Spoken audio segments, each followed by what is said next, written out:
In simple terms, why were you stood down from your clinical duties at the hospital? The hospital took the opportunity to remove me from clinical duties on the grounds of being a danger to trans and gender diverse children, because I've got a history of expressing concerns about the gender clinic in the hospital and the model they're using called the affirmation model. This affirmation model, can I paraphrase that? Tell me if it's wrong. Mm-hmm. So if a child comes in and presents with gender dysphoria, regardless of the mental state of that child, the hospital and the gender clinic just goes along with what the child wants. Yes. So the hospital just expected you, directed you in fact. Directed me. If a child was presenting with gender dysphoria, you were, no questions asked really, send them straight to the gender clinic. Yes. Forgive me if this is a stupid question, but how do you know if you were sending the right kids on what is an irreversible journey?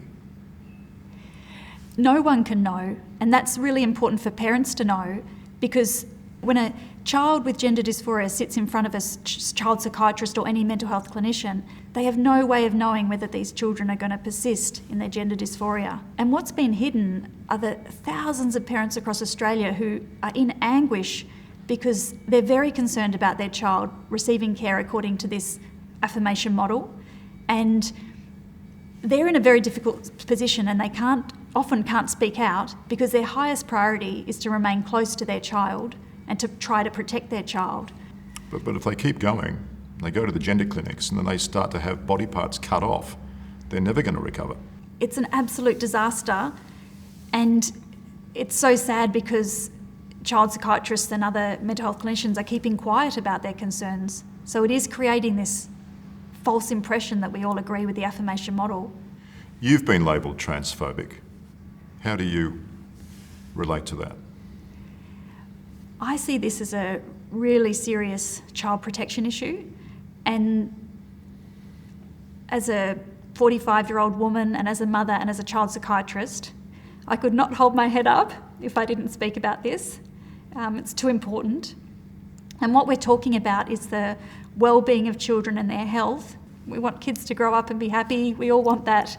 We don't want them to have regrets and serious health problems. Why do you think this has become such a significant social issue? I think there's lots of social factors contributing. There's a very vocal social movement. But what this issue has revealed is a crisis in the published medical research. And so journals usually use a peer review process to determine if a study is accurate before publication, but that peer review process is failing. And so we're seeing very poor quality studies being published, and the conclusions drawn by their activist researchers are often the exact opposite of what the study has found.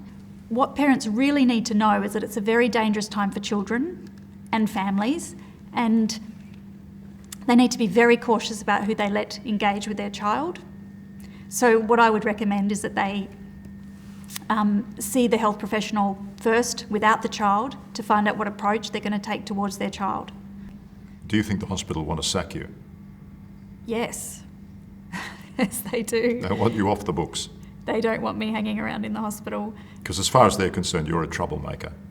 I guess the problem with having me in the hospital is that I become a rallying point around the issue, and it might motivate other people to raise similar concerns. I'm struggling with the concept of seeing you as a big, bad troublemaker. Thank you.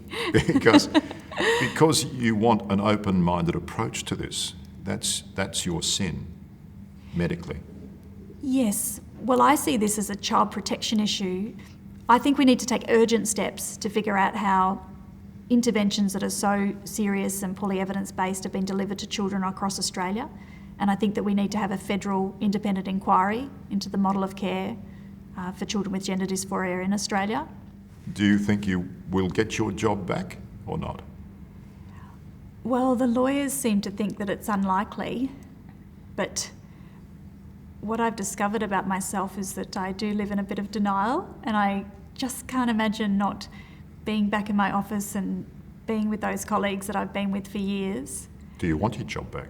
I do. Just in my job, I've met a lot of really courageous people, patients, and so I gain inspiration from them, and I try and keep myself happy and strong, and I look forward to walking back in the door of the hospital. Good luck. Thank you.